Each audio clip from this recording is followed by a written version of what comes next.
రాకపోతే, నీళ్ళే రాకపోతే ఎవరిని ముంచడానికి అక్కడ ముంపు కడ్డాలు పెట్టుకోవాలో అర్థం చేసుకుని కోరుతా ఉన్నా నేను. చెప్పాలా మాకు? ఆ బ్యాంకులో చెప్పారు, అబ్బాయి 5 కట్టకపోతే డబ్బులు వేయమయ్యా అని చెప్పారు. మీరు 5 ముంపు నివారణ ఏదో కడుతున్నాడు దాదాపు 11,100 కోట్ల రూపాయలతో. ఆశ్చర్యం ఏదా ఎవరికి? మీకు మాకే భయం వేస్తుంది, మీకు ఆశ్చర్యం అన్న వేయాలి కదా. సంతోషంలో ఉన్నారా మీరు మీ గుంపంతా? ఎందుకంటే మామూలుగా నేషనల్ హైవే రోడ్డు వేస్తుంది 20 కోట్లు 21 కోట్లు వేస్తుంది కిలోమీటర్. ఇదే ఈ ప్రాంతంలో 52 కోట్లు 58 కోట్లు 61.4 కోట్లు. ఏంది ఇది? తీరా చూస్తే ఇది మీకు సంబంధించిన కాంట్రాక్టుల కంపెనీకే పోయినాయని అంటా ఉన్నారు. అవునా కదా చెప్పాలా మీరు? ఇప్పుడు ఉర్సులా కదా, అదే ఉర్సులానా ఉర్సాలో ఉన్నది ఎట్లా చెప్పాలో అది ఇట్లా అట్లా చెప్పాలి. ఇక్కడి నుంచి మీరు చెప్పాలా. నేను ఆశ్చర్యపోయిన 60 కోట్ల రూపాయలతో రోడ్డు ఏంది? నిన్న ఒక్కటి చూపించారు. ఏంది ఇట్లుంటుంది గ్రాఫిక్స్లో, అంటే పొడుగ్గా బిల్డింగ్లతో పెట్టి. ఇది పైలాన్ కాదు, అదే బొమ్మ చూపించారు వాళ్ళు. మీకు గుర్తుందా? పిల్లలకి బాగా గుర్తుండాలా. 5 సంవత్సరాల క్రితం అంటే 7-8 ఏళ్ల కింద ఆయన ఒక బొమ్మ చూపించారు మనకి. ఏంది ఆకాశ హార్మ్యాలు, ఆ తర్వాత నదుల మీద ఫ్లైఓవర్లు, బోట్లలో పోయేటివి. మీకు గుర్తుందా? సింగపూర్ తెచ్చిపెట్టేసినా అని చెప్పారు. నేను నిజంగానే ఇందులో ఒకటో వంత ఉండకపోతుందా అని పోయినా.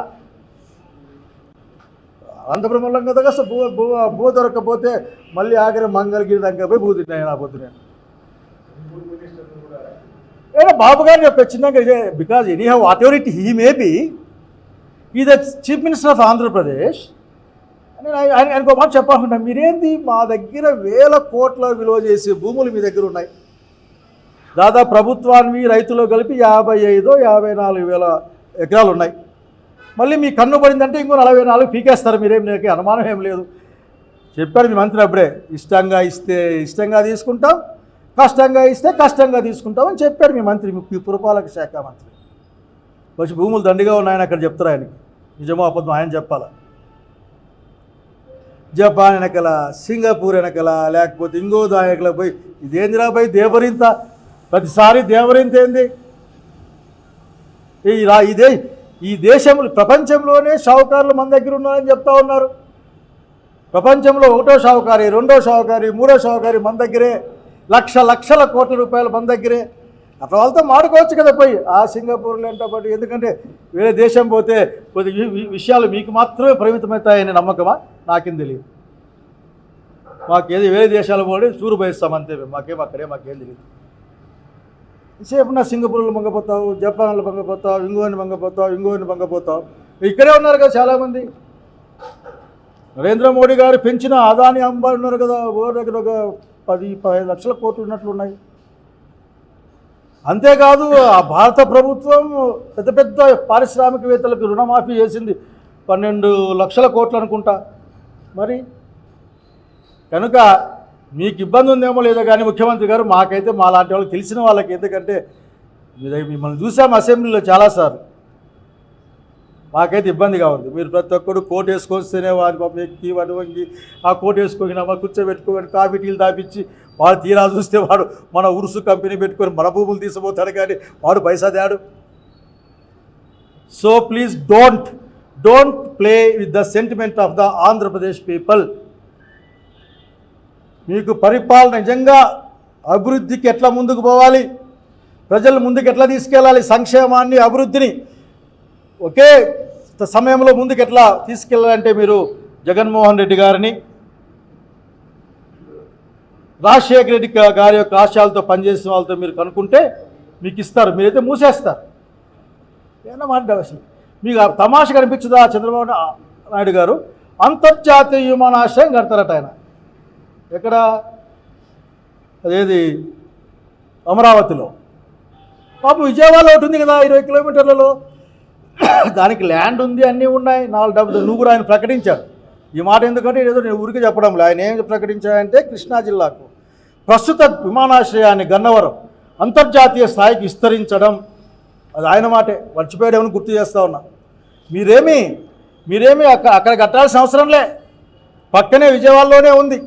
మీరు మాట కూడా చెప్పినారు, బహుశా మీరు చెప్పిన మాట మీరు నిలబడను అని మీరు తీర్మానం చేసుకుని రాజకీయాలు చేస్తారు కాబట్టి మీకు ఇబ్బంది ఏమో, కానీ కొద్ది నిలబడే ప్రయత్నం చేయండి, ఆయన కడతారట.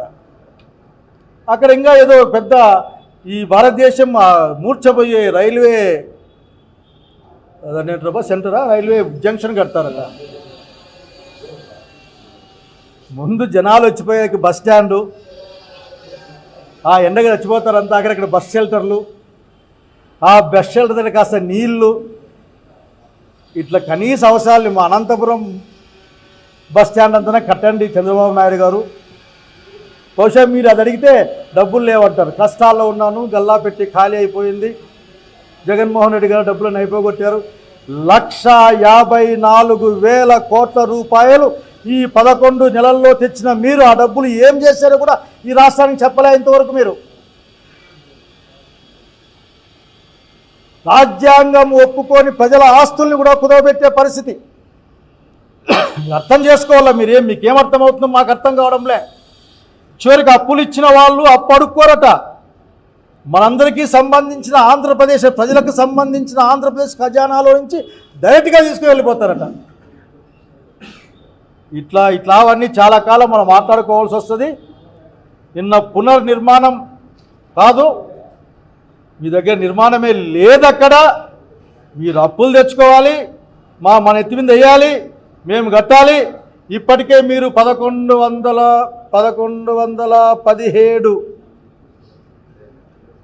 కోట్ల రూపాయలు ప్రస్తుతం అప్పుకే మీరు వడ్డీ కడతా ఉన్నారు. ఇంకా 77,000 కోట్లు, 1,00,000 కోట్లకు పోతే అసలుకి మేము కూడా నెలవారికి కూడా మేము కట్టలేము. మా అకౌంట్లో మా అమ్మ నాయన వాళ్ళు ఆ ఉప్పు పప్పు చింతపండు ఖర్చులాగే ఆంధ్రప్రదేశ్ అప్పు కూడా ఇంత కట్టడానికి పెట్టుకోవాల్సిన పరిస్థితి వస్తుందేమో. కనుక మీరు ఊరికే లేనివి గ్రాఫిక్స్లో చూసుకొని ఒక దూరాలోచన మీరే చెప్పాలా. దాన్ని దృష్టిలో పెట్టుకుని ఆంధ్రప్రదేశ్ రాష్ట్ర భవిష్యత్తును మీరు అన్యాయం చేస్తూ ఉన్నారు, నాశనం చేస్తూ ఉన్నారు. ఇది మంచిది కాదు. ఇది రాయలసీమ ఉత్తరాంధ్ర ప్రాంతాలని పనంగా పెడతా ఉన్నారు, సర్వం అక్కడికి తీసుకెళ్తా ఉన్నారు. ప్రజలు గమనిస్తూ ఉన్నారు. ప్రజలలో అసంతృప్తి పెరగకుండా చూసుకోవాల్సిన బాధ్యత మీపైనే ఉంది. 1,54,000 కోట్లు తెచ్చుకున్నారే, ఏం చేశారో చెప్పండి. కనీసం ఆ 6 వాగ్దానాల 6 సూపర్ 6లో ఒక 6 కన్నా ఇచ్చారా? మళ్ళీ రివర్స్ చెప్పిస్తూ ఉన్నారు. రివర్స్ అంటే గుర్తుకొచ్చింది, చంద్రబాబు నాయుడు గారు మరొక్కసారి సలహా ఇస్తూ ఉన్నాను. జగన్మోహన్ రెడ్డి గారు ప్రవేశపెట్టిన రివర్స్ టెండరింగ్ విధానం అన్నది ప్రజా ఖజానా అంటే రాష్ట్ర ఖజానాకు లాభం చేకూరుతుంది. కాంట్రాక్టర్ల మధ్య పోటీ, ధర తగ్గడానికి ఉపయోగపడుతుంది. ఇప్పుడు అమరావతిలో మీరు వేసిన టెండర్లు 3 నుంచి 4 వరకు ఎక్సెస్ కింద, ఈ 1,000 కోట్ల రూపాయల ఎక్సెస్ కింద ఇప్పటికి వచ్చాయి. టెండరింగ్ విధానంలో ఖచ్చితంగా డబ్బులు మన గవర్నమెంట్కి మిగులుతాయి, ప్రజలకు మిగులుతాయి, కానీ అప్పుల భారం తగ్గుతుంది. కనుక మీరు మీ వాళ్ళకు మేలు చేసే ఆలోచన లేకపోతే, అటువంటి ముందే ప్లాన్ మీ దగ్గర ఉండకపోతే రివర్స్ టెండరింగ్ విధానాన్ని బాగా అధ్యయనం చేసి అవసరమైతే మా నాయకుడి సలహా తీసుకొని కూడా మీరు ముందుకెళ్ళమని మళ్ళీ కోరుతా ఉన్నాం. చివరిగా అమరావతి నిర్మాణం అన్నది మీ సొంత ఇంటి కార్యక్రమం కాదు. పోయినసారి కూడా మీరు మీ కుటుంబీకులు అంతా కలిసి దానికి టెంకాయ కొట్టారు, నాకు బాగా గుర్తుంది. పైగా మీరు మీకు సంబంధించిన మాధ్యమాల్లో మా నాయకుడు రాలే అంటారు. ఆఖరికి మీరు ఏ విధంగా పంపారో మీకు గుర్తుకుందో అర్థం చేసుకోవాలి. ఆఖరికి కనీసం ప్రతిపక్ష నాయకుడిని, ఈ రాష్ట్రానికి 5 సంవత్సరాలు అప్రహతిఘాతంగా ప్రజానాయకుడిగా రాజ్యాన్ని పరిపాలించిన జగన్మోహన్ రెడ్డి గారిని మీరు ఏ విధంగా ఆహ్వానించారో గుర్తు తెచ్చుకొని కనీసం మీలో మీరన్నా కానీ ఏం పడతారో అది మీ ఇష్టం. But don't play with the people. ఈ ఒక్క మాట చెప్పాలనుకుంటా ఉన్నా. అమరావతి సర్వస్వం కాదు, మేము ఉన్నాం. రాయలసీమ ప్రాంతం ఉంది, ఉత్తరాంధ్ర ప్రాంతం ఉంది, మెట్ట ప్రాంతాలు ఉన్నాయి. గమనంలో పెట్టుకోమని మీ యొక్క పద్ధతి మార్చుకోమని, చెప్పిన మాట చేయకూడదనే మీ నియమం, ఇచ్చిన మాట మీద నిలబడకూడదనే మీ నియమం, అవసరం వస్తే ఏమైనా చేయొచ్చనే మార్చుకోమని నేను కోరుతూ సెలవు తీసుకుంటా ఉన్నాను.